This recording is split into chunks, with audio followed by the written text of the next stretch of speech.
Bicol Express na hindi lang pala basta-bastang pang-ulam at pwede ring maging sausawan or maging sauce ng inyong crispy pork belly. Na-try mo na ba ang ganito? Ako, this is my first time and I'm telling you, kapag lulutuin mo ang ganitong klase ng ulam, magluto ka ng maraming kanin dahil hindi lang isang beses, kundi mapaparaming balik ka sa iyong kaldero, day. Anyways, wala nang paligoy-ligoy pa. Tara at magluto na tayo dito sa aking kusina. Gagamit ako dito ng pork belly at paghihiwain ko lang ito into bite size para naman isang subuan na lang. At gagamit din pala ako dito ng bawang na siyang inumpisahan ko ng paghiwa-hiwain. Minced garlic ang kailangan ko dito. At sa aking pag-isa ay hindi dapat mawala itong onion na siyang inumpisahan ko na rin paghiwa-hiwain into small cubes. And after slicing my onion and garlic ay itatabi ko muna ito dahil ngayon naman ay ilalabas ko na itong aking mahiwagang wok na siyang karamay ko at kasama ko araw-araw dito sa aking kusina. At ngayon naman ay magluluto na tayo nitong aking Bicol Express. First of all ay ibabrown ko muna itong aking pork belly at gagamit ako dito ng high heat para mas mabilis ang pagbabrown ko ng aking pork. Actually, ito talaga ang pinakagusto ko na ginagawa dito sa aking wok, yung pagbabrowning, dahil satisfied na satisfied talaga ako sa kulay ng aking meat after few minutes. At pagkatapos kong mabrown itong aking pork belly ay iseset aside ko muna dahil ngayon naman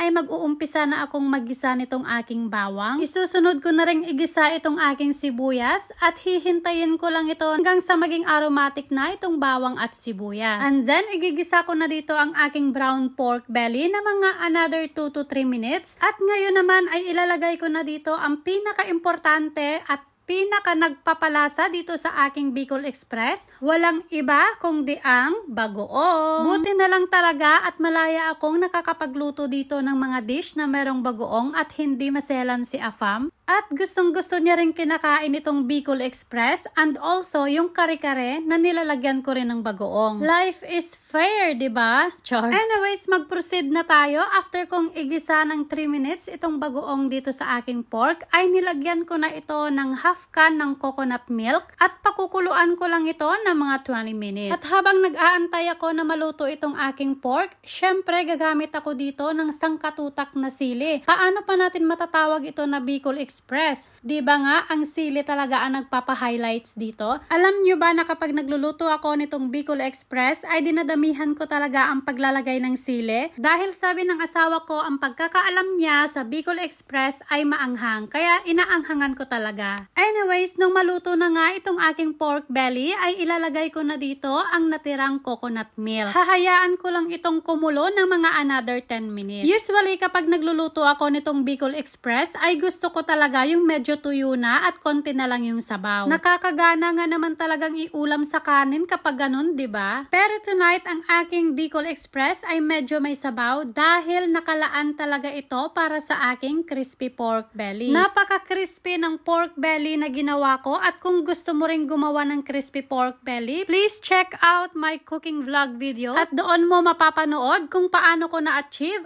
ang pinaka-crispy pork belly na nagawa ko sa buhay ko, char. At heto na ang aking masarap na Bicol Express. Merong extra sauce para sa aking crispy pork belly na sa totoo lang, hindi talaga na-recognize ng asawa ko kung ano yung sauce na ginamit ko. Naku day, sabihin ko sa'yo, first time kong ginawa ang dish na to, sobrang sarap na ipagsama ang crispy pork belly at Bicol Express. Hulaan mo kung nakailang extra rice ako?